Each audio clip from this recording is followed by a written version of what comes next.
ఒక హోంగార్డు మీద జనసేన నాయకుడు దాడి చేశాడన్నటువంటి వార్త ఒకటి హైలైట్ చేసింది సాక్షి. కృష్ణా జిల్లా మచిలీపట్నంలో జనసేన నేత రెచ్చిపోయాడు. నైట్ బీట్ డ్యూటీలోనూ హోంగార్డును చావుచేత కొట్టాడు. అదేమని అడిగిన కానిస్టేబుల్ను దుర్భాషలాడాడు. జనసేన నాయకుడి చేతిలో తీవ్రంగా గాయపడిన హోంగార్డ్ ఆసుపత్రిలో చికిత్స పొందుతున్నాడు. బాధితుడు పోలీసులు తెలిపిన వివరాల ప్రకారం కానిస్టేబుల్ భాష, హోంగార్డ్ మోహన్ రావు మచిలీపట్నం పోలీస్ స్టేషన్లో విధులు నిర్వహిస్తున్నారు. విధుల్లో భాగంగా ఆదివారం రాత్రి విశ్వబ్రాహ్మణ కాలనీలోని బీట్ పాయింట్లో ఉన్న పుస్తకంలో సంతకం చేసేందుకు వెళ్లారు. కానిస్టేబుల్ నోట్బుక్లో సంతకం పెడుతుండగా మోహన్ రావు పక్కన ఉన్న బల్లపై కూర్చున్నాడు. అదే సమయంలో జనసేన పార్టీ 8వ డివిజన్ ఇన్ఛార్జ్ జనసేన నాయకుడు కర్రి మహేష్ బైక్పై వచ్చి అక్కడ ఆగాడు.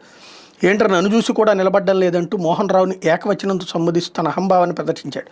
నేను వచ్చాక కూడా కాలు మీద కాలేసి కూర్చుంటావంటూ ఆగ్రహం హోంగార్డును దుర్భాషలాడుతూ దాడి చేసేందుకు ప్రయత్నించాడు. పక్కనే ఉన్న కానిస్టేబుల్ భాష జనసేన నేత దుశ్చర్యను అడ్డుకుని పరిస్థితిని సర్దుబాటు చేసేందుకు ప్రయత్నించాడు. ఫూటుగా మద్యం సేవించున్న కర్రి మహేష్ కానిస్టేబుల్ని సైతం దుర్భాషలాడి పక్కకు దోసి హోంగార్డు